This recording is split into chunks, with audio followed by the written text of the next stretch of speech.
Greetings. Welcome all. Sorry for the delay. Had a few technical issues on my end, but thank you all who are already showing up and joining us for today's live stream. We are talking about the Head Orisha, right? In the Ifa tradition, what that means, what it looks like, talking about some misconceptions, explaining those misconceptions, things like that that often come up when it comes to the notion of a head Orisha. Guys, if you're watching it live, definitely feel free to drop any comments or questions or things like that that you have related specifically to this topic, because I'm only addressing issues specific to the head Orisha in this live stream. And also, I am not going to be talking about traits or characteristics of specific head orishas. Instead, we're talking about the global concept, what it is, what it means to connect with your head orisha, things like that. If you are watching the replay, please feel free to go ahead and drop your questions or whatever platform you are rather in the comment section. So, got a few people joining already on both platforms. Multiple platforms rather. Greetings to everybody coming up on Instagram. I can't put you on the screen, but on other platforms. Greetings, Lady Diana Songbird. Greetings, Liquid Load TV, Asaju, and Joshua 2011. Okay. So welcome, and greetings all. Thank you for joining. Greetings, Faye, and everybody everywhere. Welcome. So we're gonna just jump right into the topic and start with what is the head orisha, kind of defining the concept. Then I'll get into many of the questions that you guys asked prior to the session, because you did have quite a few questions. You know what? I just realized I forgot to cover the pre-episode questions. So I'll probably put that on YouTube hereafter. Forgive me for that. And thank you everybody who did participate in that survey. I forgot to grab it, unfortunately. Greetings. What is it? ZXM. I don't know how to say the full handle, but greetings and welcome to everybody again. So going into the concept of a head orisha, right? So this is what they call your guardian or your tutelary orisha, right? That's the specific orisha that is linked to your head, right? This part of your body, literally and figuratively. I won't say figuratively. I guess it should be more so like metaphysically. So literally and metaphysically, this is the orisha or the force that is linked to your head, and it is based on your destined path. Why is it the head orisha? Because it governs this part of your body. Your head is where your brain is housed. It's the part of you that governs all aspects of you. So that's why you're said to have a head orisha, an orisha or an energetic force that serves to guide your thought process, how you behave, what you say, all of those different things. That is what the head orisha does. Now, in some aspects of the tradition, you'll hear people say, you will hear people say that you have a head orisha and an orisha that governs your feet, which in my opinion, it doesn't really make sense, because when you say head orisha, we're talking about the head. The head governs every aspect of our bodily function. Absolutely, we have orisha forces that operate within us and through us and within our environment at every level. But the head orisha is the one that's closely connected to the way you operate or function as a person in day-to-day life, right? And likewise, even with the physical body, your feet do not operate in and of themselves. No other part of your body does. Everything operates from your control center, where your brain is. That is what causes us to function in the way that we do, or even so not function, right? So if you have a part of your body that is not working properly, it actually stems from what's going on in your brain. It does not stem from that particular body part in and of itself. It's about those synapses and those connections, those neurological connections from, your brain to that part of your body. And so you can think about the Head Orisha in a very, very similar way. I got a few. Hidden Beauty. Greetings, greetings. Welcome. Thank you for joining as always. So you're saying over here on Instagram, I heard it's rare, but we are some people blessed with two heads. We are going to get into that. It's usually the case that a person has two orishas that strongly resonate with their head, and it can be difficult to determine which one is the strongest, depending on who is doing the reading or what have you. But really, in true Isheshe practice, it's only one, right? So again, think about it. We're talking about the head. We only have one head, right? That's the container. We only have one head. Every human only has one head, right? Technically, that houses our brain, again, that functions in that way. So that's why you would have one head Orisha. That doesn't mean that you don't have other Orishas closely connected to you, because many people absolutely do. But to say you actually have two head Orishas is usually not going to be the case. I won't say ever at all, but that's not according to standard traditional teachings, and we have to keep that in mind too. Greetings, our Odessa. Thank you. Thank you for joining. So we have to keep that in mind as well, that we're talking about this from an Isheshe. I am discussing this from an Isheshe perspective. There are so many different derivatives of the tradition where you do have, you know, varying degrees of knowledge in the way people interpret things. So this is coming from, the elated I work with out of Nigeria, and that's where, my source information derives. So also, this Orisha governs how you live, how you behave. Like I said before, even so your temperament, the challenges that you are going to experience in life, even so the opportunities that are just divinely available to you in your day-to-day life. Your head Orisha is said to have claimed your head at birth. So it's just going to strongly influence every aspect of who you are as an individual. Right? So why does an Orisha choose you, and what does it actually mean for that Orisha to walk with you in your day-to-day experience? So your head Orisha chooses you based on their position, where they were in the cosmos at your time of birth. All right. So this force is basically heavily connected to the destiny that you chose, because when you chose your destiny, you already chose your destiny before you came to the earth. It chose to come into the earth at a specific time, understanding which heavenly forces were at play and which energetic forces were around or would be around you during that particular time. So that means it's purposeful. It's not like random that you just, you're born and just whatever Orishas were there. You chose to be born at a certain time because these specific Orishas would be around based on the lessons that you chose to learn while you were on earth.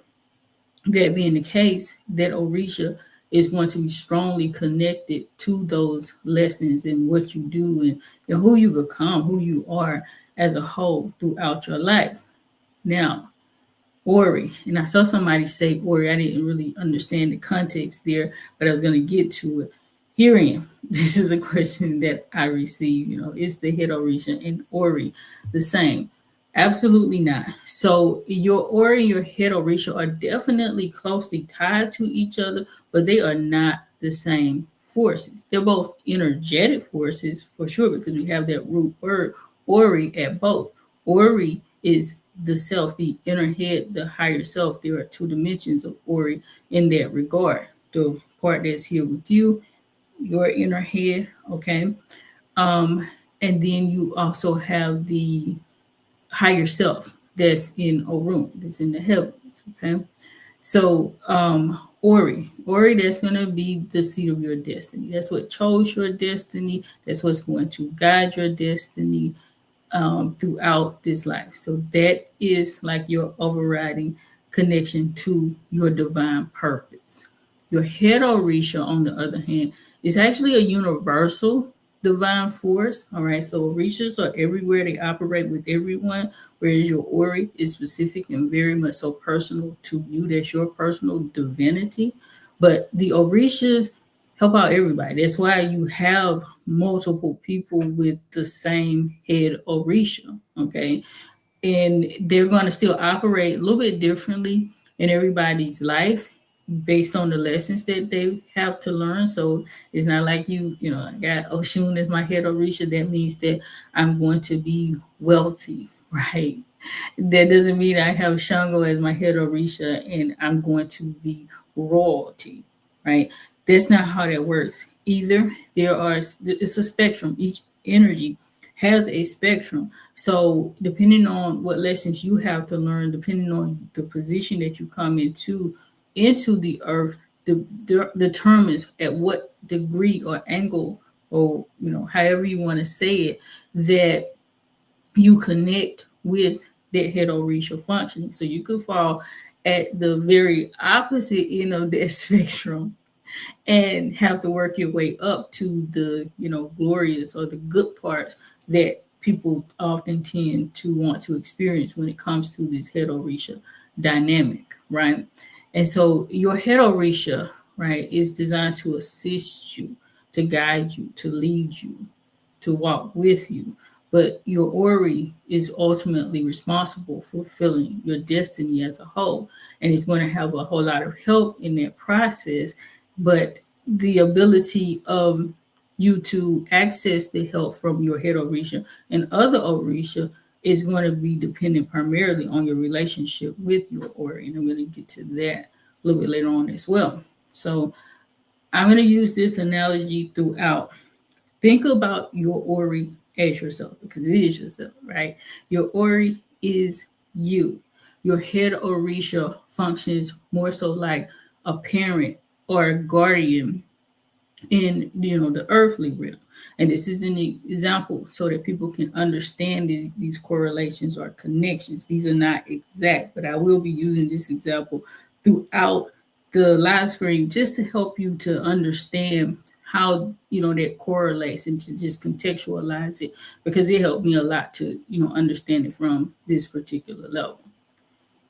Got a few questions. Greetings. Alrighty, so let's see. Do some interesting. Okay, let's see. Gotta get this person out of here. Sorry about that. For the rudeness, you disagree. Is this the same person? Um, Okay. Well, you have a right to disagree, and I would encourage you to go ahead and on your own platform and talk about how you disagree with the context. But moving forward to what I was saying. So now,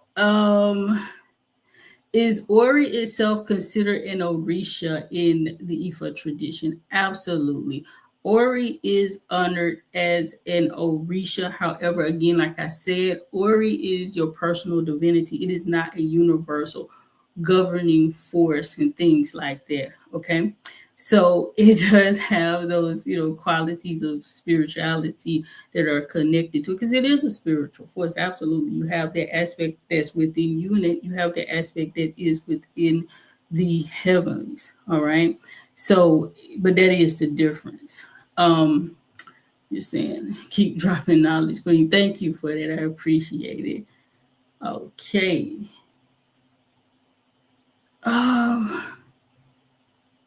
So you're asking me, can I debate with you on live based on science? Not at all. If you want to debate this topic, please feel free to go to your own platform and do so, because I am not entertaining it. That's not why I showed up here. I showed up here for the people who want to hear this knowledge and wisdom that I'm bringing, and I want to honor their time. So I'm going to get back to the conversation. Okay. So Ori is regarded as supreme over all other Orishas because that is what chose your destiny, as I said before. Now, let's see.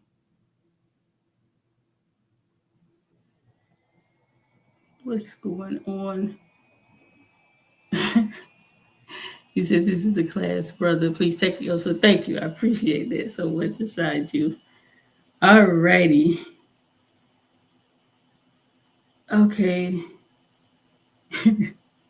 Thank you all for your support. I really appreciate it. He said, okay, forgive me. Yeah, go ahead and do whatever you feel like you need to do. Definitely is what this is saying. Take it to your page, tell it to the world. I'm pretty sure there'll be plenty of people willing to hear you. And you're very welcome to Instagram. I appreciate you all for this. Okay, so moving forward. I'm gonna stay composed. Hopefully, Ogun won't get the best of me today, y'all. So, how is your destiny connected to Ori and your head Orisha, right? So, your destiny is chosen by Ori before birth. Ori carries that destiny into the world, as I said before. Your head Orisha supports Ori in fulfilling your destiny, providing that structure, that guidance, that balance, and teaching you lessons. So here again, if we go back to the structure of Ori being yourself, you have the right to do whatever you choose to do, regardless of what's going on around you, whatever guidance you receive, right? Whereas your parents, those are those governing forces that bring you into the earth and in an ideal situation. They're with you from birth and throughout your ages until you become an adult and can fully function within your own self. So your parents are going to provide that guidance. You have the choice whether to listen to and obey that guidance or not. They're going to provide the structure. You're going to take on even so a lot of the attributes of your parents in many cases, especially if you are raised by them. And therein lies the concept of you having a head Orisha, one head Orisha, which I'm going to get to that later on too, because somebody did ask about it, but I do want to talk about it right here quickly. So a lot of people will say, well, you have two parents, so why don't you have two head Orishas? Even when you have two parents, there's one parent that you tend to be around the most, right? Not even necessarily that you have more attributes related to them, but there's one parent that will tend to care for you. A lot of times in society is the mother figure who is going to feed you, take care of you, especially at the beginning of your life, even so nurse you. Even as you grow older, she may be the one picking you up from school, taking you to doctor's appointments. Could be the dad as well. And sometimes those responsibilities are almost equally shared, if not equally shared. It's really hard to say it's a perfect balance there.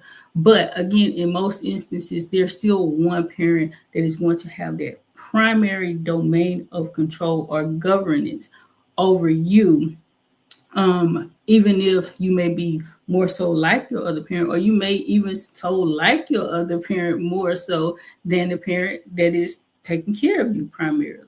But there's that notion of still there is one primary source that is going to be closer connected to you. And because you have that one parent around you and telling you what to do and showing you what to do, they're 9 times out of 10 going to have more influence over your life, especially in the earlier stages of your life. Now, as you grow older, just like with the parent-parental relationship, there will be a space where you start to go off on your own, learn different things, be around friends more, relatives, teachers, and eventually you'll leave out of the house, get married, and you probably won't even be around your parent that much anymore, depending on the nature of your relationship, your location, so forth and so on, right?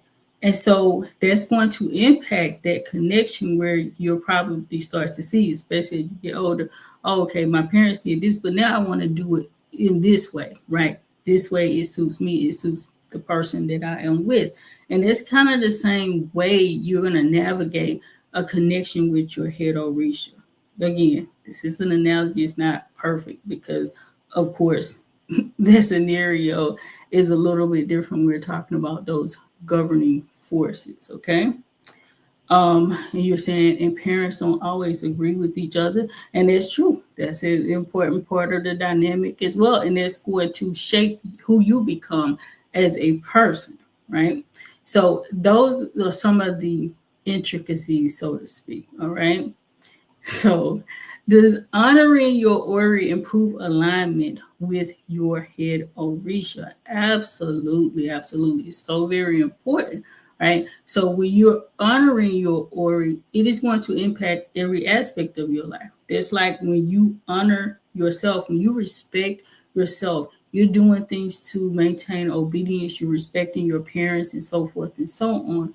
You are honoring yourself. And when you do that, whenever you honor yourself and you put yourself in a space of self respect and you revere yourself, automatically, and again, when I say this parent child dynamic, I'm talking about an ideal situation. I am not talking about a lot of the dysfunctionality that we see in society. So please don't equate it to that if you come from that particular angle, right? So when we're talking about an ideal parent child scenario, when you connect, I mean, when the child is doing well, they're obedient, they're taking care of themselves well, right? They're doing well in school, so forth and so on, the relationship with that parent is automatically enhanced because then that's the less the parent has to do to keep you on track. They don't have to punish you all the time. They don't have to stay on you and watch you constantly so that you get your work done and things like that. And when a child obeys their parents, it just makes life easier. The parent typically cherishes that child more so. But when a child is disobedient and always misbehaving, what happens? They pull things from the parent, doesn't give them the things that they want in a lot of cases. And so that's kind of a scenario too, like with Ori. When you're aligned with Ori and you're doing the things right, you're more likely to get the things that you want from your parents. Even if they can't get it for you in the moment, they'll try their best to do so. But if you are out of alignment, you're not doing what you're supposed to do, what happens? Your parents oftentimes withhold something from you. Same thing with Ori. When you're not in alignment, Ori does not allow that head Orisha to act in your behalf, on your behalf in the same way. Right? It doesn't mean you won't get any of the blessings, but sometimes they're gonna come a little bit, lopsided, or they'll definitely come with some kind of lesson attached to it. So you might get what you want, but then it comes in a position of hardship or struggle, etc. So those dynamics are important as well. What happens when someone focuses on their head Orisha but neglects their Ori? Okay. When you do this, which obviously is not a good thing, you're usually going to experience so much confusion, so many obstacles, so much imbalance in your life because herein you're not focusing on the core of who you are, your divine purpose or things like that. So an example here would be, think about somebody, you have a purpose in life and you even have natural inclinations and you want to do things in life.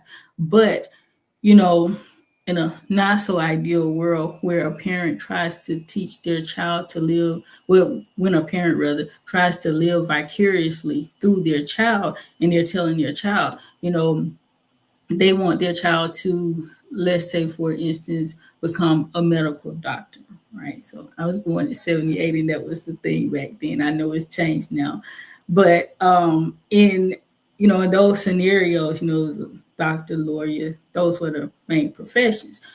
But the child doesn't want to be there. Let's say the child wants to be an artist, right? That's naturally within them, but they're trying to please their parents. So they choose to go and pursue a career in the medical profession as a medical doctor, where they may have all kind of stumbling blocks. They might not, easily get in college for it, or even if they do, they may have challenges passing tests. And even if they get through all of that, They might have challenges in the workforce constantly because they don't really like what they're doing. They're just trying to please their parents, and they didn't stop to see what they need to do to appease the inside of them. So it can kind of work like that. That being said, it's not that the Orishas are going to try to tell you to do something that is out of alignment with your destiny or with your Ori. I'm just using that as an example so you can kind of get the idea of what that looks like, because that's where so many people love to start with. They start learning about the tradition and they want to jump to their Head Orisha. What is my Head Orisha? Right?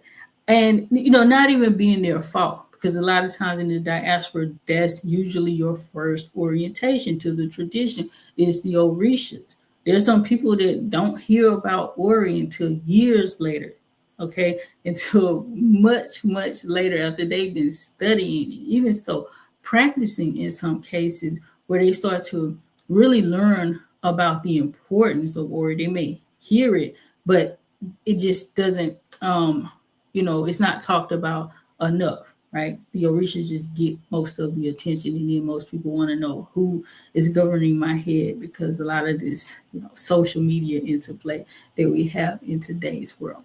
So that's kind of a way to get it. Got it coming over here. Yeah, I appreciate your wisdom, Queen. Gotta head back to work, but I'll be on the lookout for future live streams. Peace and love. Thank you. And you can catch it on YouTube on the replay. Appreciate you showing up.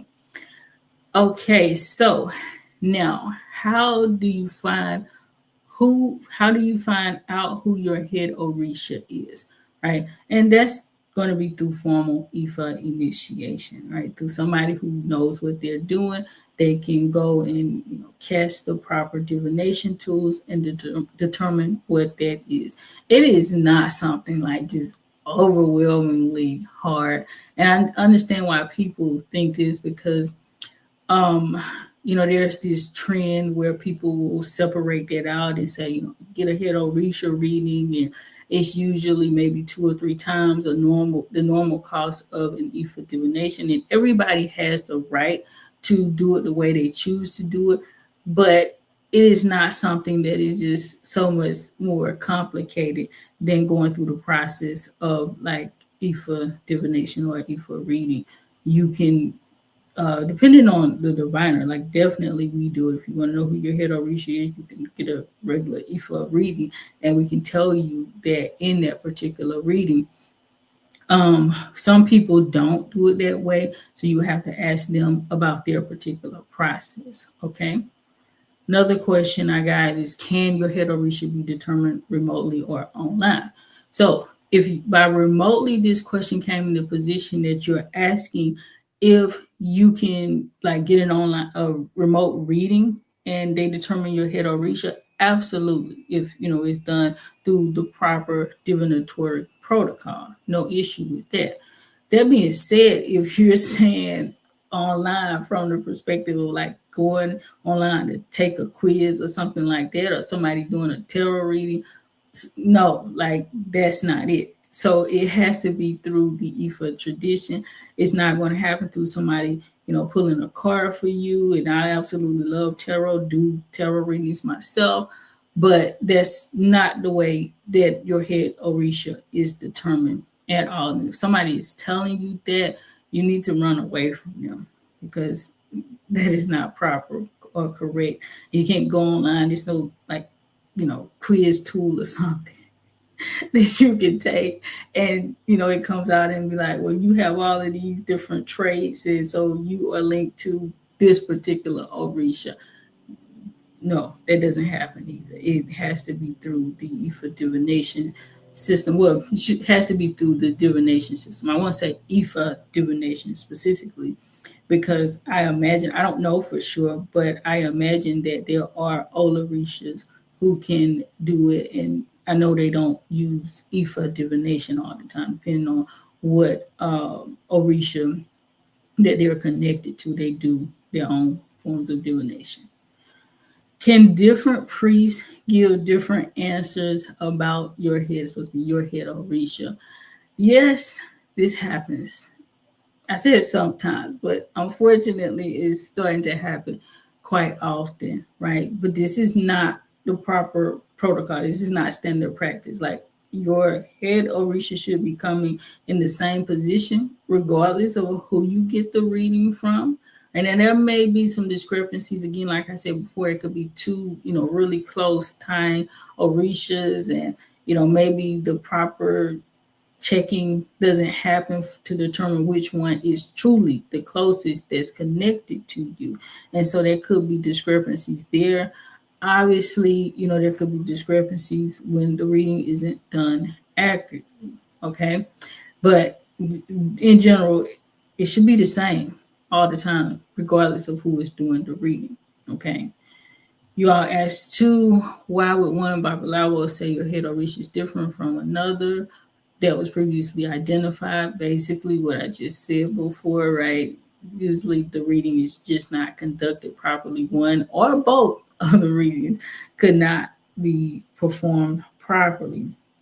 What do you do in those scenarios? So it's up to you. You can go and confirm again through somebody else if you like, or you can see with yourself and just figure out which one truly resonates with you the most. I feel like we just kind of intuitively know this. I've told my story before. Like I was, originally told Ogun by an Ianifa, then another Ifa priest I went to told me two different Orishas. I think he said Oshun first, and then after that, in another reading, I don't even think he realized that he had told me the prior time he came back and said Shango. And then, of course, when I started working with Awadissa, came back to Ogun. And, like Ogun just have resonated with me personally from the door, even though I have a whole lot of other energies that are closely connected with me. I definitely see myself in Ogun's energy, right? And so happy I wore his Lakis today. So I can keep that diplomatic aspect of Ogun with me. But I definitely have that side of him where, the anger can come out, the warrior energy can get really, really heated. That resonated with me. Even so, Shunko a little bit, but I just don't feel connected to that energy. I just didn't feel it in the same way. Oshun is closely connected to me, but she's not my head Orisha, and I just never felt that when I was told, because I'm not a very, very feminine person, feminine woman, and there are some effeminate men who are not like within the LGBT community, like they're naturally effeminate because Oshun is their head Orisha, so they may have more feminine qualities than masculine qualities. But that doesn't say anything necessarily about their sexual orientation. Okay, another question is, at what point in life should someone find out their head Orisha? So this is completely up to you. There's no specific age or time frame that you can do this or you should do that. It's not really important the timing. What is important though, guys, is why do you want to find out? All right. Obviously, you can go and find out anytime you desire, but what is the point? It should not just be, I want to find out my head Orisha just to know, or as a flex or something like that, because so many times that's what people are doing in the diaspora, because they learn about this concept. They want like, who am I tied to? Who am I connected with? And I get it, right? Because it's also definitely part of you learning more about your identity, especially for those of us who have been separated from that notion of our identity. That being said, it's important for you to understand who your head Orisha is so that you can align with their force. It's not just about knowing, who my head Orisha is. What are you going to do with that information? That's the most important aspect of it. Does everyone have a head Orisha, even non-practitioners? Absolutely. Everybody was born with a governing force, right? A lot of times you see this in other cosmological systems. We see this in Western astrology with the notion of, a sun sign or moon sign. Well, Western astrology focuses on the sun sign. Vedic astrology focuses on your ascendant, so that would be considered more like the head Orisha functionality and things like that. And I'm going to get to some questions related to those notions. And even in other like Catholicism, they have like the patron saints and stuff like that. It's pretty much the same kind of notion. That doesn't mean that your head Orisha will one for one correlate to the attributes of the other energies, the deities, the planets, the zodiacs, whatever you want to call it, in whatever system that you're using. A lot of that definitely has to do with us not being 100% synchronized. A lot of those deities, especially in the Caribbean, were synchronized with like patron saints and things like that, but they weren't always assigned the exact same quality. So there is high correlation there, right? And it may even so be that you see this energy, your head Orisha, show up in some form or another. Because I'll even use myself an example, like with Ogun being my head Orisha. My moon is actually in Aries. Aries is governed by Mars, which is the god of war, which would be a synchronized force with Ogun. But you can't always give them like exact one-on-one characteristics because of the dilution that has gone on throughout the years with the different systems. So I hope that made sense to you guys, right? All right. So whenever you're participating in Ifa, that's going to determine your connection with the head Orisha function, right? Like as far as giving offerings and even so initiating, getting lekis, whatever it may be. Whereas in other systems, you don't have that same level of correlation when it comes to the westernized systems in particular. And we're talking about African traditional systems. That's a whole nother ballgame because they have their own concept of a head Orisha. They just don't call it the same thing, but they do have that concept, and you can connect with their force in whatever tradition that you are working with. Okay. Another question: which Orishas can serve as a person's head or guardian spirit? So, in many instances, most of the major Orishas, can absolutely claim your head at birth. There are some exceptions. So, Egbe Orun does not serve as a person's head Orisha, though you can be closely, very closely connected to your Egbe Orun. They don't serve as a head Orisha functioning in the same way that we're talking about this particular energy. Okay. And I don't think Aj can serve as a head Orisha as well. But for the most part, the other major Orishas absolutely can. Now we're going to talk about identity and choice and multiplicity when it comes to the notion of a head Orisha, because some of you guys were already asking about this before. Can you choose your head Orisha? Obviously, by now you probably all know the answer is no. You don't choose your head Orisha in the sense that when you come to Earth, that I get to pick and choose, like, because of the attributes that a lot of people kind of they want it that way. Like they start reading about the attributes, and this is the danger because they start learning about the Orishas from the beginning, and they see this Orisha governs this, and I want this in my life, so this is where I want to be my head Orisha, and it doesn't work like that. You have chosen your head Orisha of sorts before you came to Earth, like when you're choosing your destiny, as I said before. Because when it comes to the notion of destiny selection, in Orun, prior to you coming to the Earth, you chose to come at a certain time. You chose to come when certain astrological phenomena was occurring. All right.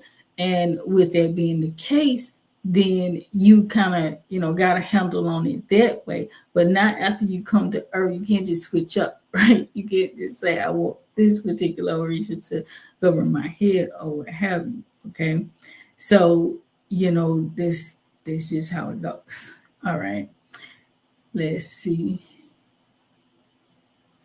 You are asking, can Olokun be your head Orisha? I have that covered, and yes, Olokun can be. I think you asked this on Instagram if that was you, but you asked about like the initiation. Was that you that asked that? And I was going to get to that as well. But yes, Olokun can be your head Orisha, and you can what do you call it? Initiate unto Olokun. I didn't see your question aside you. I'm just now seeing it. Do you know why IJ can't be a head Orisha? I don't, right? Probably because everybody would have chosen IJ, right? Because IJ goes the, prosperity aspect, but I don't know why. I know, like she's a governing force for everybody, but that being the case, that's the same thing pretty much for every Orisha. So I don't know, but that's a great question, right? um okay, I will just he's saying IJ is general Orisha and important to every single person. IJ can resonate with an individual than other person, but still a general Orisha, right? So I don't know. That's just the traditional way. So who knows? But yeah, I had the same question too. Like, but I'm pretty sure everybody would be like, I want IJ. They would have chose to just come to Earth when she was, in the cosmos, really, really active at that time. So let's see. What's the next question? Okay. Well, let's I think I skipped the question. All right, the question isn't here, but oh no, this is correct. Sorry. While multiple orishas may influence or support a person's life, only one orisha really governs that individual's head, as I said before. Right. So that doesn't mean that you can't have multiple orishas around you, closely connected to you. Some people have so many orishas that are really, really close to them. So going back to the example of parent-child dynamic, yes, you may have one parent that is going to really govern your basic needs, your most of your needs, or what have you, as a child, and even so growing up. But the other parent could still be like really close to you. Even so, like your grandparents could play a really strong role in your life. Um, for any of you all who watch the show like Blackish, right? Is Yeah, I'm gonna use Blackish because I think it's better than the Cosby in this case. So the Cosby Show in this case. So if you think about like the show Blackish, where they grew up in a multi-generational household, and obviously the children had the parents that were there, that were really close to them. They even had siblings, right? That they were working together. The grandparents, they had one set of grandparents that actually lived in the house with them, who played a major role in their life. They even had other grandparents who were very active, even though that they did not live in the same house with them. So the children still had like just really, really active guardianship holistically in their lives, but they still had, one of the primary forces, like their mother in particular, Bo on the show. She was the one who did the kind of nurturing maternal things, whereas Dre, he was masculine. He was still there in his children's life, but it was even an episode like excuse me. Excuse me, guys. There was even an episode where, they kind of flipped the script where he was trying to be like, that role, and he quickly found out like it was too much for him. So he stepped back and she fell back into that heavy maternal role. But again, there were so many other forces that were influencing those children's life that are, really great support system. And some people are like that. They have like a really, really strong spiritual support system, even though, their head Orisha is there. And there are times where they are actually closer to other members of their spiritual team than their head Orisha. And that happens again in day-to-day life, like I gave before the example. You get to a point in your life, especially in your teenage years, where your friends are more important, your teachers or what have you. You go off to college, you might not even see your parents that much, depending on the nature of the relationship and where you go and where you end up, etc. So yes, peace, peace, Libra Moon. Thank you for joining. So yes, now, next question. Is your head Orisha the same as a guardian angel, a spirit guide, patron deity, zodiac sign, etc., etc.? So I kind of got on this before. There may be some synchronicities, as I gave with example from my own experience, among one's head Orisha and other forces from various spiritual or astrological systems. However, the notion of a head Orisha is very much so unique and specific to the Ifa tradition. Okay, there are specific ways to honor your particular head Orisha within the tradition that you're not usually going to see in those other systems, particularly the ritual work, giving the sacrifices and the offerings, and the initiation processes, etc., specific incantations, all of that.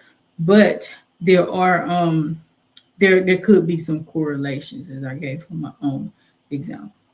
Twins, all right. Even so, similar to the notion of that show, they had twins there too on Blackish. Do twins or other multiples have the same head Orisha? So twins, triplets, quadruplets, and on up.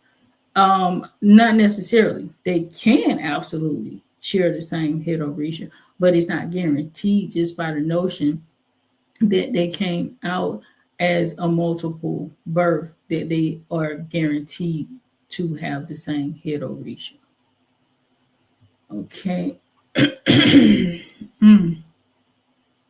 You said, is it okay in, to initiate into another Orisha before or without considering initiating to your head Orisha? Should this be consulted by Ifa? Very good question. In some cases, it is. Some cases, it may even be necessary, right? So an example would be like if you have a really strong connection to your Egbe Orun and they are like wreaking havoc in your life, you may need to go ahead and initiate unto them before you do so unto your head Orisha.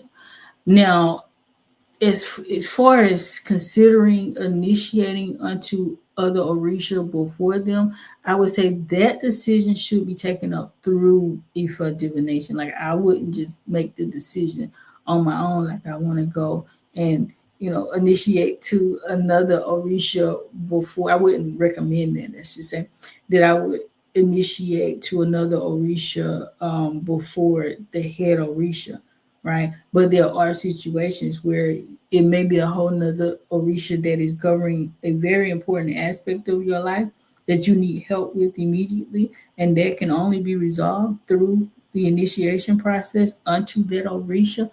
It's okay to do so. But again, that should be heavily guided by Ifa consultation, not just a decision that you make on your own, because again, you just want to connect with the attributes of that particular Orisha. That part can be disrespectful, right? So, think about it like with your parents. If your parents, you would go to them first for whatever your needs are, as a child, I'm referring to. You don't, if you like, let's say you want a particular item or what have you. Think of an example, like a young kid. Let's say they want a toy, right? They want a specific toy, and they go to their teacher and ask their teacher to get that toy for them, and not go to their parents first and ask them for the toy. You know what would happen, right? For the most part, for an ideal parent who actually takes care of their child, they would probably be really, really upset. I know that I would be if one of my children did something like that. But there are situations again when consultation is taken, right? So let's say the parent is not doing well, the parent can't even help the child out right? And the child goes to somebody else and asks them for a need, not like a toy, but something that they actually need, clothing, food, or shelter, or something like that. In that case, it will be okay because the parent is unable to do so. Just an example. Doesn't happen with your reasons because they can take care of you, but there are certain situations where um, certain orishas are going to govern specific things in your life, and that's the only one, especially at that particular time, that you need to go to resolve that particular issue. And if it's an issue that has major weight on your life and it's just not going to be resolved without that initiation process, it's okay to do so. So I hope that answered your question. Stability, change, and corrections. All right. Um, can your head Orisha change over time? This is a constant question, and source of debate within the community. So no, that does not happen. Again, we're talking about the concept of a head Orisha. And as I said before, this is the force that chose your head at birth. If it happened at birth, that cannot change, right? Now, there obviously are situations where you're going to have those progressions, like I talked about before, where there are going to be other orishas or other spiritual forces. Even so, that can happen, at birth, where other spiritual forces are more prominent in your experience. But that doesn't change the fact that there was a specific force that chose your head when you were born. Now, it may be revealed much later on in your life through Ifa initiation. It's going to be confirmed through that space. And, some people don't initiate until later on in life. If you get initiated at 70 years old, that doesn't change the fact of what Orisha chose your head when you came into the earth. That part doesn't change. But there are some mitigating factors as far as which orishas are going to be more prominent in your life at that time. So again, think about even a situation at birth. When you're born, you obviously have parents, and you might have like a parent who is most dominant when you come into the earth. Your mother, but let's say soon after your birth, she, gets sick or goes into a coma or something like that and can't take care of you. And then your grandparents end up taking care of you for the most part. The dad may still be around, but he's working or what have you, trying to care for your mom. And so the grandparents are doing the majority of the nursing. That doesn't change the fact that that's still your biological mother that birthed you. It's just that you're going to have those stronger connections to your grandparents or whoever is standing in her place for that time period, whether it be temporary or even so permanent, depending on her condition. Okay. Um, what's going to change throughout your life is just your awareness level, even so your connection level with that particular head Orisha, your relationship, have how you navigate life, especially in particular moments, right? So, just like when you go and get an Ifa reading, your head Orisha may not come up at all as far as you needing to feed that spirit. And you may even just feel the energy of another Orisha really dominant or present in your life at that particular time, depending on what you're going through. Absolutely, depending on what's going on within the cosmos at that particular moment. Also, other Orishas can play a more prominent role, different stages. I said that before. I got ahead of myself there. So, why do some people experience confusion after they receive an identification of their head Orisha? Usually, you guys, this happens because of misinformation, conflicting readings. Most of the time, I think it's because people oftentimes focus on certain attributes and they have mapped it out themselves because they're like this, and this, that they are a child of whatever Orisha. And no, that's just not how it works. As I said before, this is determined through Ifa divination, and it's not always that you are going to have the exact same personality traits, which I'm about to get into right now, as of your head Orisha. You're gonna be just like them, you're gonna operate just like them, etc. So that was another question that I got. Does a person's personality always match their head Orisha? Like I just said, no, right? It can reflect, oftentimes it will reflect certain aspects of your head Orisha based on, your upbringing, your experiences, the presence of other spiritual forces in your life that can shift, it can change. It doesn't mean that, just because your head Orisha is Oshun, for instance, you're going to embody all of her wonderful, beautiful attributes, like the beauty and the magnetism and the love and, being financially savvy and well off, et cetera, et cetera. Right. And even so, a lot of times people are actually coming in on the opposite end of the spectrum, but they don't see that because they only want to come in on the positive end, right? Because each Orisha operates on a spectrum.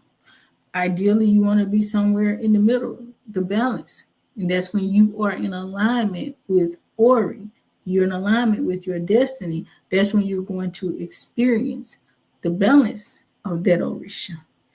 Trust me, I've done a lot of work to get in that balance with Ogun's energy. But, with going back to the example of Oshun, I've talked about this before. The opposite end of Oshun is jealousy, envy that she presents. She also can present in the orientation of pride and arrogance. She can also present in the notion of somebody suffering from poverty when they are out of alignment, right? Yes, she's blessed. She gives those blessings of wealth and, attraction and magnetism. But if you're out of alignment, you may end up in a space of homelessness because you're not where you're supposed to be at that particular time. You're not properly honoring your spiritual forces. So it really just depends on the situation. Greetings, greetings. Okay, just trying to see if I got any more questions. A lot for your greetings to all. Everybody who's showing up on Instagram as well. Can someone have a head Orisha whose traits seem to be the opposite of theirs? Obviously, yes. Right. When you're out of alignment, you probably gonna feel out of sync heavily with your head Orisha. And if you don't understand the opposite orientation, because again, there's a heavy focus on only the positive in today's society, you probably won't even recognize that connection because you're only looking for the positive aspects of that Orisha. Do you have to follow the attributes, behaviors, or personalities traits associated with your head Orisha? So you're not required to follow all of the attributes, the positive attributes. I mean, that was the question. I'm assuming that the orientation was in the positive attributes of your head Orisha, right? In a lot of cases, you will naturally just follow some of those traits, positive or negative. To be honest with you, again, if you're out of alignment, you probably fall into the negative aspects more so, even so, than the positive. But you will naturally be inclined to either of the traits, just depending on your situation. All right.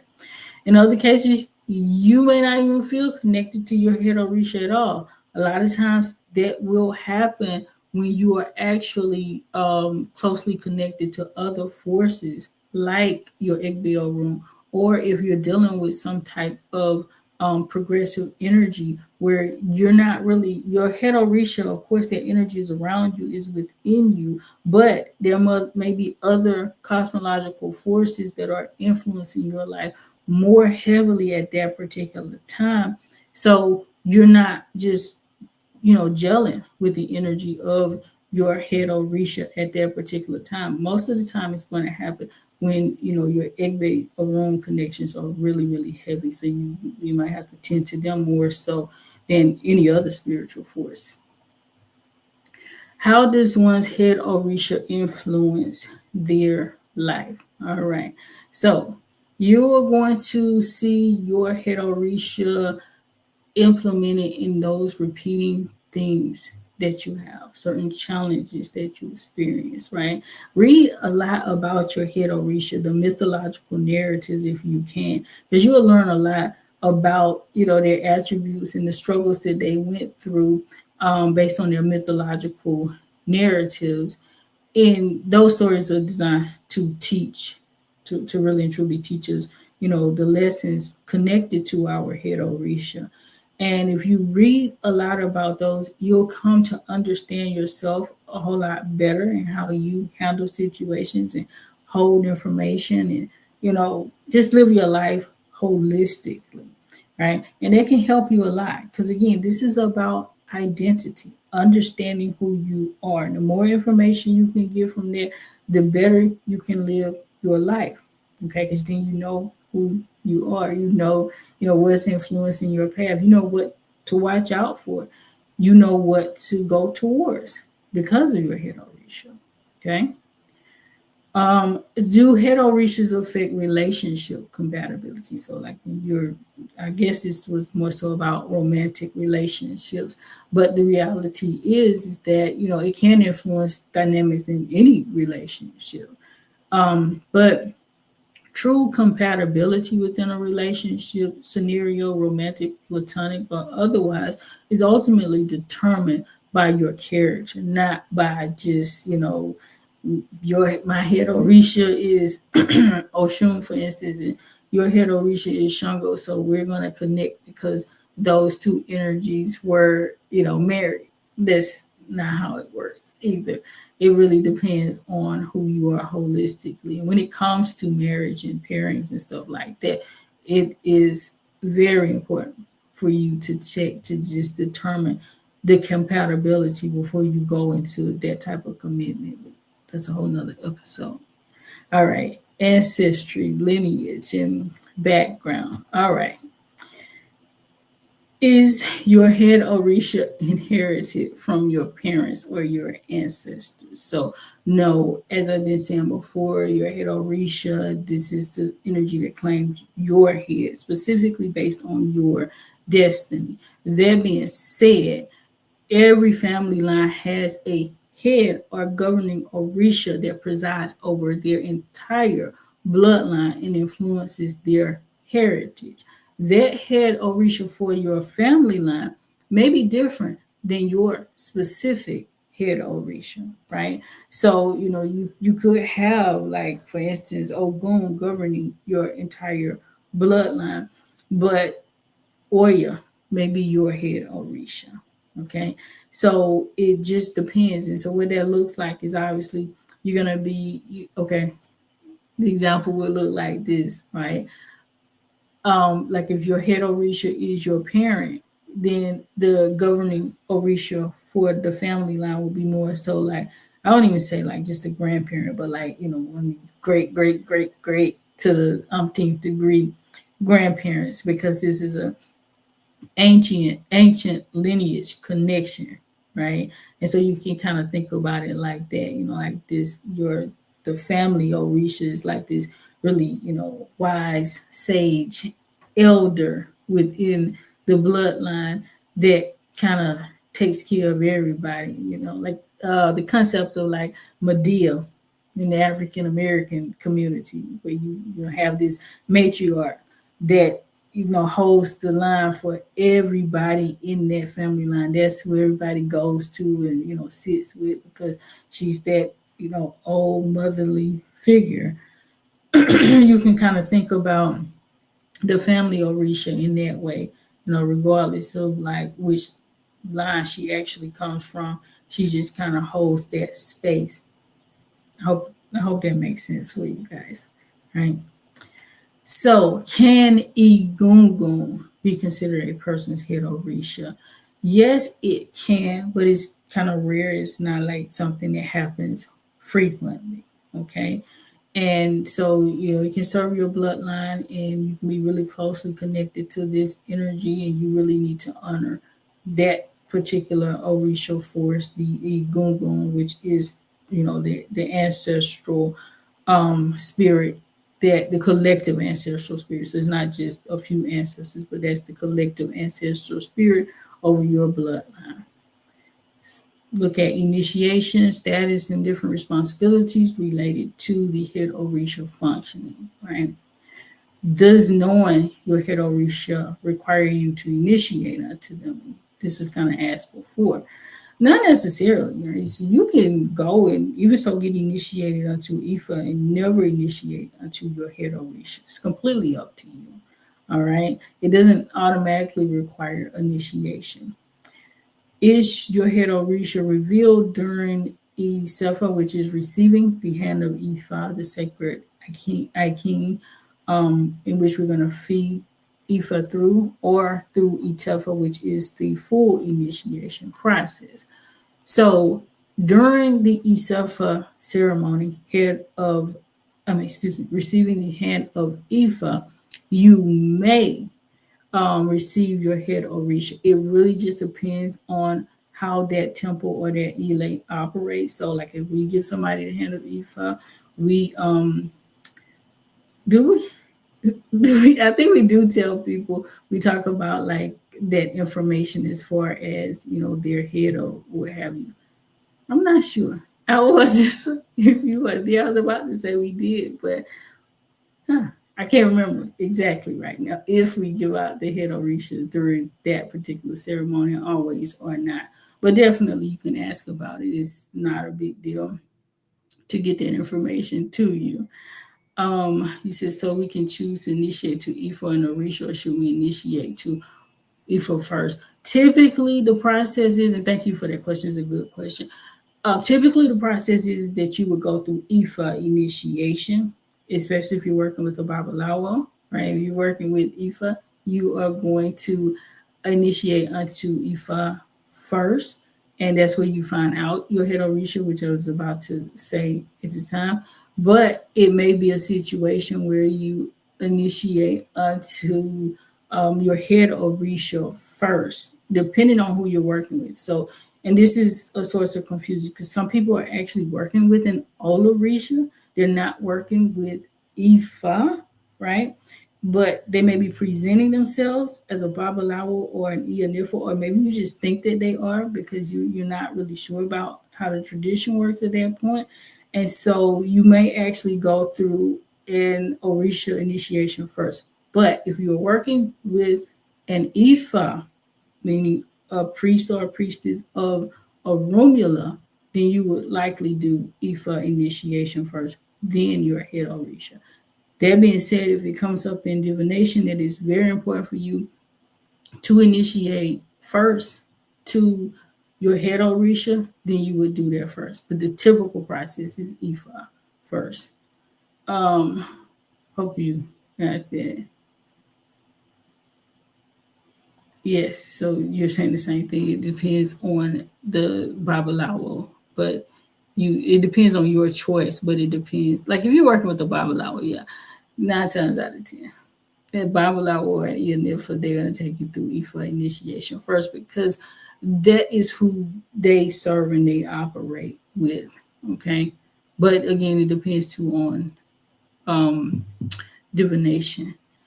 All right, so also, you are formally, your head Orisha is formally confirmed and fixed at Itefa, which is full on Ifa initiation. So you can get that information then. Wasn't there, but I did get this question before that just popped up in my head. So somebody has, a few people actually have asked me in the past, like when you go through Ifa initiation, do you, or can you rather, initiate unto your Orisha then? So in traditional Isheshe, you're gonna go for the Ifa initiation ceremony. If you already know your head Orisha and you know you want to initiate, you can initiate after. So you're gonna do the ceremony at the same time in Isheshe. So that will look like you're going through maybe about a 3-day process initiation ceremony for Ifa, and then maybe taking a day or two break, depending on how they do it at that particular temple, and then walking through the initiation ceremony for your head Orisha. If you already know that you want to do it that way, and if you do, I strongly encourage you to have that conversation with your Ifa priest or priestess beforehand because it's not a small thing to prepare for that reality. But it would be great, like you could go ahead and get it all done, especially if you don't want to travel back and forth like to Nigeria or something like that, or whatever the situation may be. That's initiation. This practice in West Africa. All right, I'm not referring to the Santa Ria or Lukumi practices because they are different. They usually give you everything all at once. A lot of it comes from the tradition and how it, operated in the diaspora. Because a lot of times, we're talking about slavery, right? We're talking about the slavery times where if people were getting initiated, they could not afford to wait or guess to know if that same priest would be around after they got initiated. So they would just go ahead and do everything at once.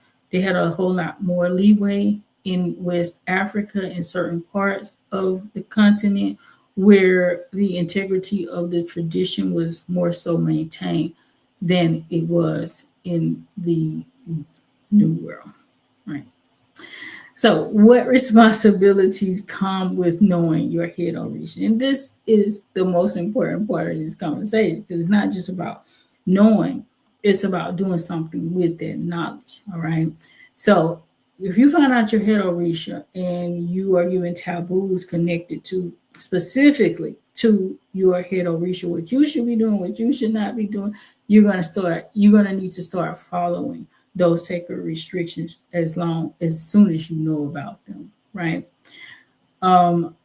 You are expected to mirror the positive traits of your head Orisha, obviously, and actively work to correct the shadow aspects, all right, associated with them. That's not to deny. When I say shadow, it's not like you just deny that they exist.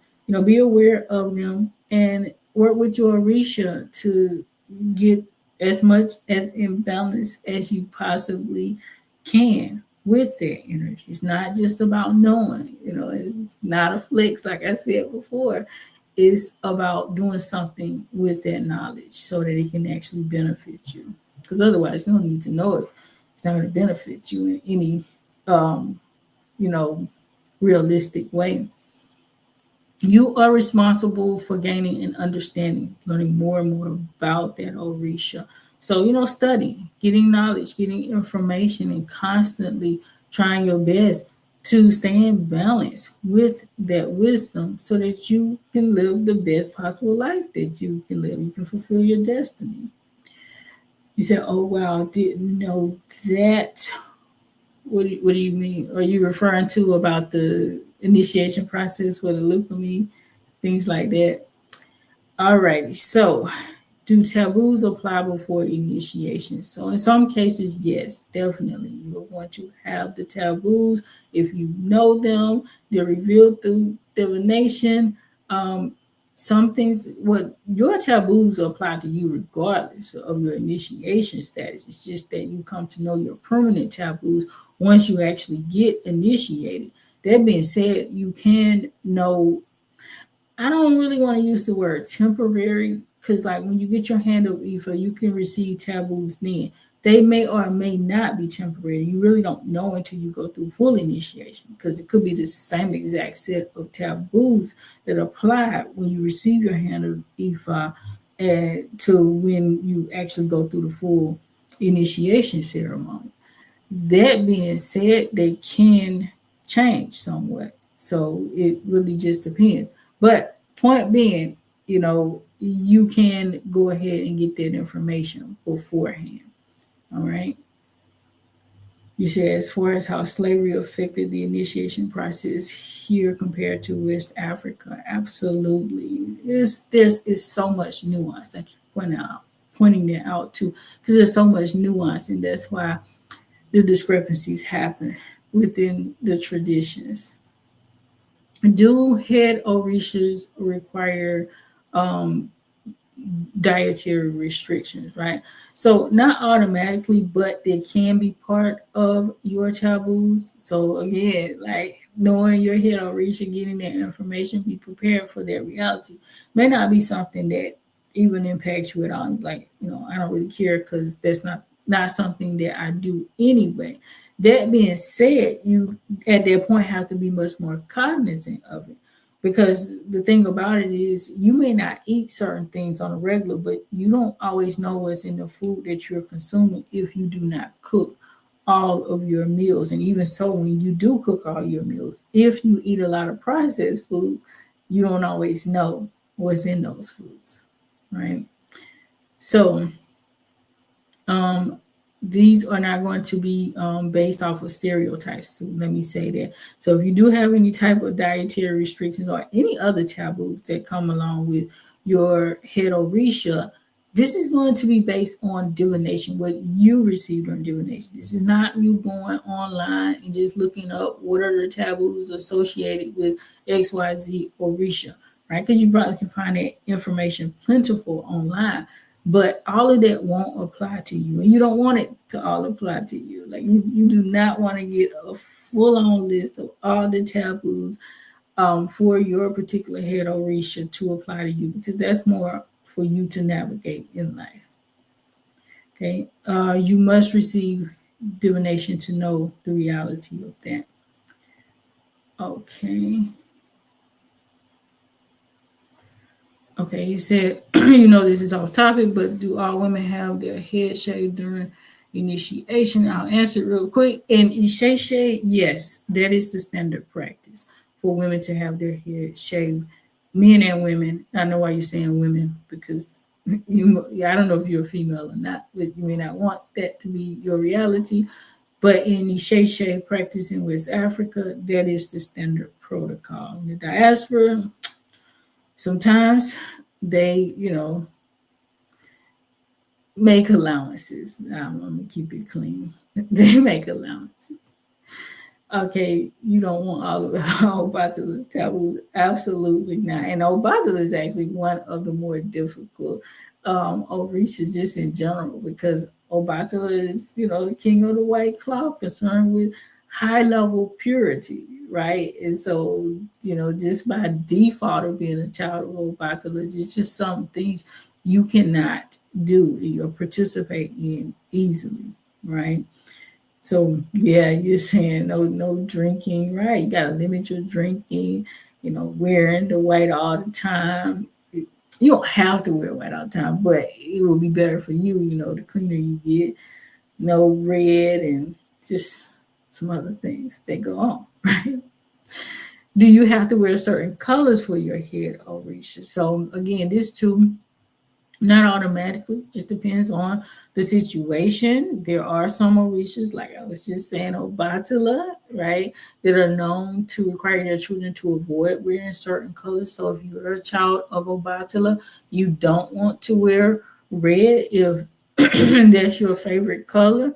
Yeah, you might have some issues going on there, but that's the reality of it. That's why I say, don't be so quick to rush to know these things or to do certain things in the tradition, because they come with responsibilities. And if you're not ready for that reality, it's no need. If you know that you like to participate in certain behaviors and you're not ready to let go of that reality, you may have a hard time, learning your Head Orisha, learning about the taboos connected with them. And yeah, then you catch some problems, some real problems, right? You guys, yeah, everybody's like, oh, Batula don't play. Oh, Batula's my Head Orisha. Um, yes. You said he required all my red clothing. Are you saying he required you to not wear any any red clothing, or are you saying that he requires you to wear all red clothing? I didn't fully get that. So, what happens if someone knows their Head Orisha but doesn't follow Ifa? Right. So, I mean, you can continue to live your life. You just know sometimes it happens. We've had people come get readings. I want to know my Head Orisha. They do it. They don't really practice the tradition. They just know about it and they're just curious and they want to know their Head Orisha. Right. But that being said, if you choose to ignore guidance that comes from that information, whatever knowledge you get during that particular time, um, that's connected to your destiny, you're probably going to have even more problems, right? Because when you know something, it's even worse than when you just don't know what you don't know. A lot of times the Orisha will definitely give you a whole lot of grace in those areas. But once you start to know, you go get a reading, you're told don't do this, and you decide you want to do it anyway, you probably gonna have a whole lot more problems from that, right? Um, and you said you're a female with a head full of hair. Oh my, yes, my. I mean, there are some diaspora practitioners, like I said, that probably would be okay, or they would make allowances, even though that's not traditional practice for you not to get your head shaved.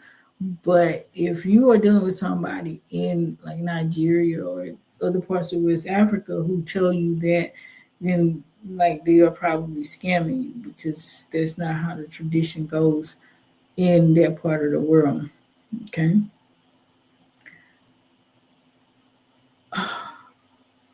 You said my local potential Oluwo is unreachable and I can't afford travel for itself. You don't have to travel for Isefa. Isefa is receiving the hand of Ifa. I don't know if you meant Itefa.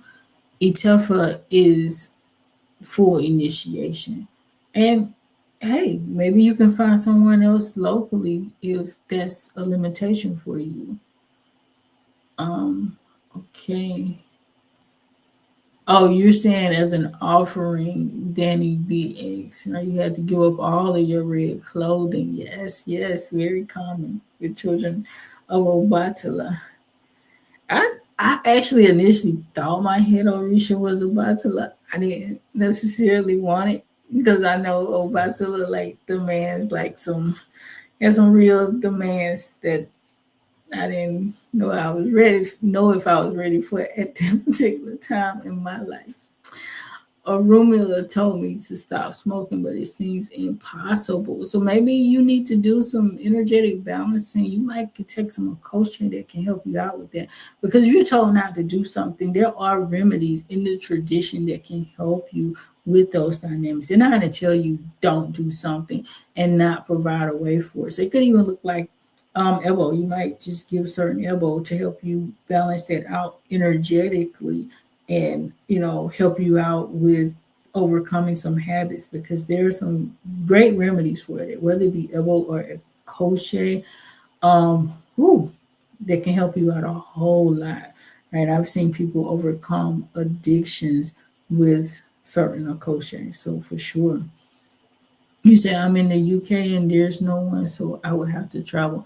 I got you. Yeah, that's a reality, a real reality in the UK because I work with quite a few people there. So, yeah, you can still make it happen. It doesn't have to be right away. Talk to the Orishas and ask them to provide a way for it to happen. They will. If you are sincere, they will provide a way for it. All right, so that's crazy. I want this revealed Obata to me. Red used to be my favorite color a few years ago. I'm excited for this journey nonetheless. That's funny too, because my favorite color was red as well. I have a situation with wearing white. I'm supposed to wear more white. That's why you always see me this way. And that's because of my Igbe room group. It's not because of a connection with Obatala. And I think Oshun too requires white or something. I can't remember exactly who. I know something about my egg. But anyway, yeah, it has changed my life though, wearing more white. Because I used to wear red most of the time. And yeah, had a lot of anger and aggression in me. And I can say it has changed me a whole lot. Yes. Um, It is difficult. There are some difficulties. I got you. I mean, addiction is hard. Addiction is a reality for so many people in so many different ways. But there are ways to overcome it. There is spiritual medicine that can absolutely help you overcome addiction. I've seen a whole lot of people overcome addiction through different forms of spiritual medicine. You're saying red was your favorite color too. Everybody love red. Yeah. I think I was attracted to that fire, that heat. Whew. He said, I've been at my altar asking for Yeye Oshun and my Igbe to make a way. Just keep, doing what you do. Keep staying strong. It'll happen when it's supposed to happen. Remember, everything is about destiny. That's another thing. We all have our time to do what we were meant to do in this lifetime. Can a child of Olokun be initiated? So we answered that earlier. Definitely, if you're a child of Olokun, you can go through that process. Working with your head Orisha. All right. So a few more questions in this area, a few questions in this area. Brother, do you need to feed your head Orisha every time you get an Ifa reading? Not necessarily. Your head Orisha may not even come up as, doing anything for you at that particular time. It really just depends on the astrological events that are going on, where they are in the cosmos, how close they are to you, what you need from them, what they need to do for you, so many different things. So it's not always that way. It's not like, you get your head Orisha and every time you have to feed them. All right. But you can feed them if you want to, right? So anytime you desire to, Babalawo, Yanifa can feed your head Orisha for you anytime you desire. You just, it just comes up. I really want to feed this spirit right now. You can do that. There's no restrictions to that either. Um, he said, my order will be duly guided. Ashe, Ashe. Can you feed your head Orisha on your own? Generally, no. If you are not an Ifa priest, priestess, Olorisha, or something like that, even so, most like in Nigeria, that's just not a thing for even priests or what have you to feed Orishas on their own behalf. They feed it on other people's behalf. They obviously know how to do it, but usually their Babalawo, because they have a Babalawo or an Ianifa, will feed the Orishas on their behalf. And I know this question comes from usually people, again, in Santeria, Lukami, going back to the whole thing about the slavery dynamic. People were taught to do these things on their own because of that dynamic, because they had to move fast. There was no guarantee that the person would be around to continue these tasks for them. So they had to really dig into tradition and do those things on their own. But that's not a thing in Isheshe for people to feed, like do sacrifices and offerings. Now, obviously, you can't feed offerings, like specific offerings that you know that your Orisha accepts through that pot or icon, but it's very specific to what you can do there. You're not going to be feeding the pot blood sacrifices on your own. Usually, if you're practicing with somebody who is doing the tradition in Nigeria, you might be doing it on your own if you're working with somebody in the diaspora. But again, that's not truly traditional practice. Okay. And if you don't know the protocol, I would so advise you not to try that process because you can cause yourself a whole lot of problems there. However, if you do, like I said before, if you have this sacred vessel, definitely you can do the acceptable offerings that you have been told to give. Because even so, like the offerings that you're told to give to your icon on your own, they're more expensive offerings than that. Sometimes they have to be cooked. It could be so many different things that you probably can't even get in the Americas, so forth, so on, certain incantations that you need to say, etc. So you really need to be skilled in that process. Is it risky to work with your head Orisha without guidance? It definitely can be. Okay, so you want to be careful there. You want the proper guidance. I do not advise anybody to just go online and look up, do you know your head Orisha, and then you just start looking up how to give offerings to Umoya, for instance. No, like that's not the best thing in the world at all. All right. I don't advise you to do that. You want to go and work with somebody who knows what they are doing so that they can guide you in that particular process. Usually this is going to require, not usually, in Isheshe, this requires you to have a sacred vessel for you to go and start to feed your head Orisha on your own. In Isheshe is not a thing that you go and leave offerings out in nature at random places without you understanding the wisdom and the knowledge and the protocol behind these types of um, processes. Okay, there are certain situations where you give things in nature, but it's very much so based on a protocol and so forth. But I just don't advise anybody to go online and just start reading information and like I'm gonna do this because this is what this article said or this website it says. As I've said many times, a lot of the information for the tradition, even though it's presented as Isheshe, absolutely comes from the diaspora versus coming from um, West Africa or what have you. Okay, a lot of the blog posts and articles, etc., come from the diaspora. And you might be able to go on Facebook and get some things. I still don't recommend that. I don't care where you're looking, like go and talk to somebody who knows what they're doing and can help you understand the tradition better. What are the benefits of knowing your Head Orisha? Obviously, it can provide you with a greater sense of who you are, as I said before. It gives you knowledge of your spiritual DNA, so to speak, that cosmic level DNA.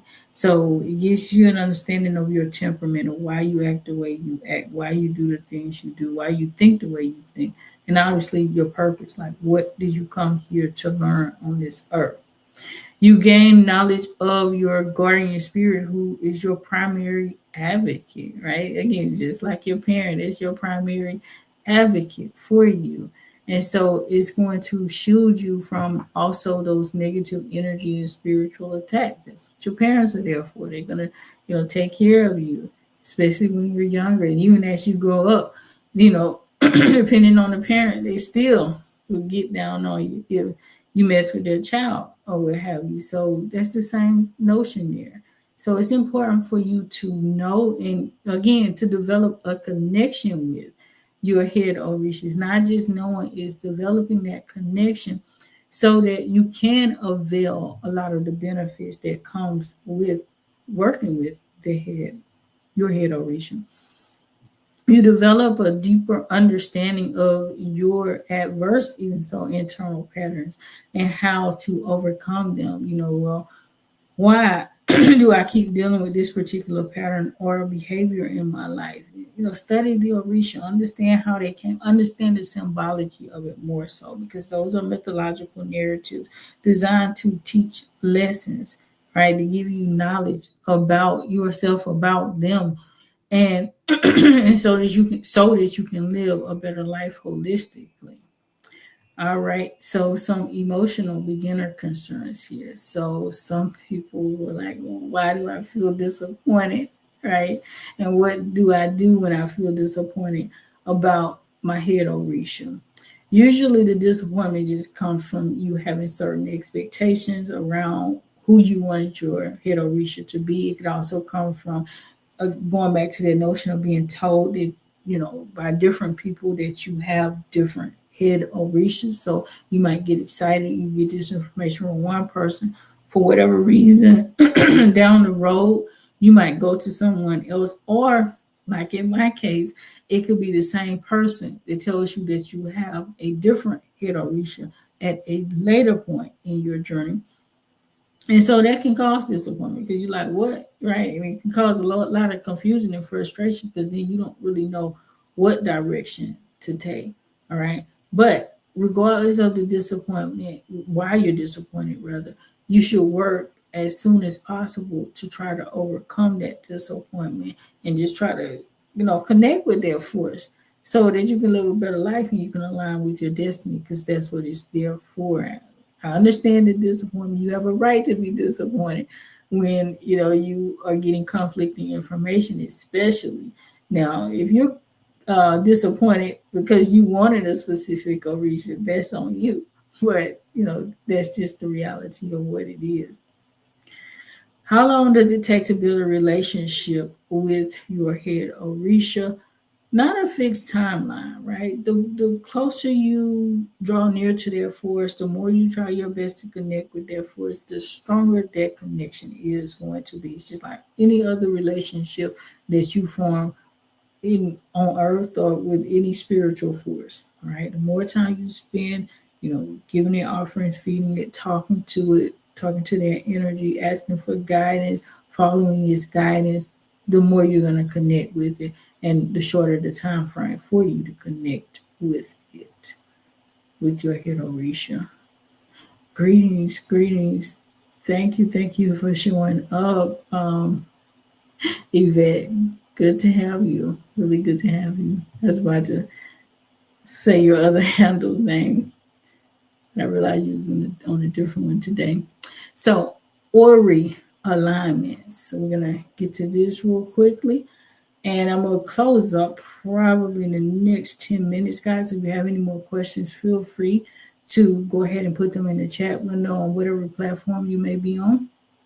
So, Ori is the primary authority over your destiny, as I said before. Your Head Orisha functions to support Ori, just like you or yourself, your parent in the physical realm is here to help support and guide you, but you still make the final decision in your life.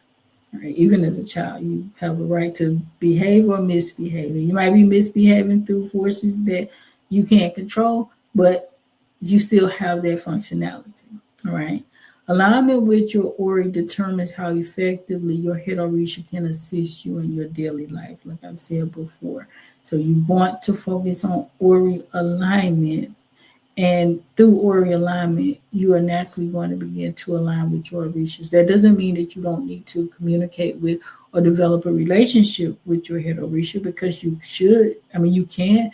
It is very much so beneficial to you if you do so, right? It's that extra support, right? The more you develop those connections with your spiritual team, the more support you have. Same way in the physical realm. The more you network with people and you develop strong relationships with them, the more you support you have when you need something. Your Head Orisha doesn't replace your own personal responsibility and accountability, though, right? As much as I would love to say, boom, is my Head Orisha. So that's why I get angry. That's why, you know, I say some of the things that I say. Yes, that energy plays a role in it, but Ogun is not at fault. And I got to take responsibility for the words that come out of my mouth. And, I've learned absolutely to do that. Same with anybody else, regardless of who your Head Orisha is. All right. If you're ignoring Ori while focusing solely on your Head Orisha, you're usually going to have some challenges because you will be in misalignment. You're saying before you close, do you do mentorship? For some of us displaced ones in the UK jungle. Absolutely. We have mentorship services. You can find them on the website, asanee44.com. It's going to come up later. So you can definitely reach out to us for that. We offer Ifá mentorship, spiritual coaching, Ori alignment coaching, a number of things on the website. Let's see. You said you're most welcome. Okay, thank you, Yvette. All right, so walking the path of Ifá, guys. Understand that your Head Orisha is revealed to support your destiny, not to focus on your identity, not to focus on hierarchy, your public affiliations. Oh, I'm a child of whoever, fill in the blank. Like, that's not what it's for. It's about alignment at the end of the day. Ifá divination is a way for you to help you gain a better understanding of who your Head Orisha is and other spiritual connections that you should be cultivating so that you can live the best life that you possibly can live while you're taking your earthly sojourn. You want to treat this knowledge of your Head Orisha as functional guidance, meant to help you to align, as I've already said. So as always, guys, if you are seeking deeper transformation, you're ready to explore more about living in alignment with the Ifá tradition, visit us at asanee44.com. This is the web address that I was just telling you about. This is the way it's spelled. Even so, click on that link at the top if you can. Well, you're on Instagram, so you're probably on the phone. But you guys can I think you can even screenshot it. Matter of fact, you probably can't even see it. Just to realize that. So this is what I am referring to. So if you're on Instagram, you can screenshot it and grab the QR code up there, and it'll take you to, I think that's the IFA spirituality page on our website. The QR code link right there. That's what it'll take you to. If it doesn't take you specifically to that one, it takes you somewhere on my website, and then you can navigate from there.